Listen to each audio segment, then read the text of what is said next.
I'm here with Dr. Ernie Bodai, world-renowned Dr. Ernie Bodai. Hello, Edna. It's good to be with you. Thank you so much, Dr. Bodai, for your time. Can you please explain the collage there behind you?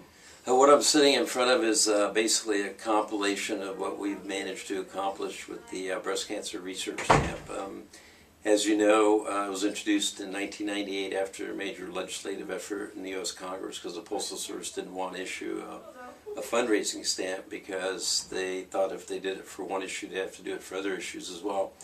And so we had to go to Congress and actually passed legislation to get a bill introduced into the United States Congress, which was ultimately signed by President Clinton, that authorized the Postal Service to issue the first ever fundraising stamp. And the collage basically summarizes that effort, and then also what we call the global journey, which is taking the stamp around the world. So we have stamps in about a dozen other countries right now, and we're also working in 15 or 20 other countries to introduce the stamp. And it's very important for everybody to know that every country that introduces that stamp keeps all the money in that country. So the money raised stays in that country and doesn't go anywhere else. Now, in the United States, we've been very successful. We've sold about 950 million stamps and have also raised $73 million, every single penny of which has gone to breast cancer research.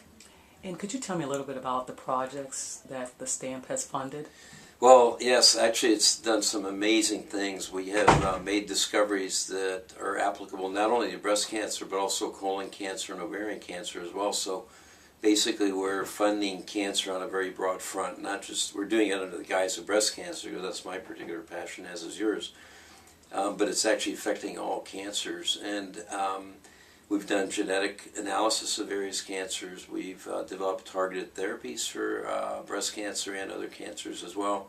And very importantly, we've funded to the tune of almost $7 million a study which is called Taylor RX, which is a very important study which is taking the 200,000 women who are diagnosed with invasive breast cancer every year and doing a genetic analysis on their particular tumor, and from that we can decide whether they need chemotherapy or not. So clearly nowadays we're pretty much shotgunning everybody and giving everybody chemotherapy, whereas up to 1/3 or maybe 1/2 of the women out of those 200,000 actually do not need chemotherapy, and we're funding a study that identifies that group of women.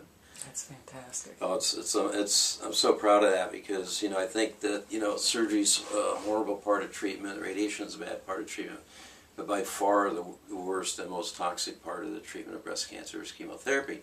So if we can spare 1/3 or half of the ladies from getting that, that's huge.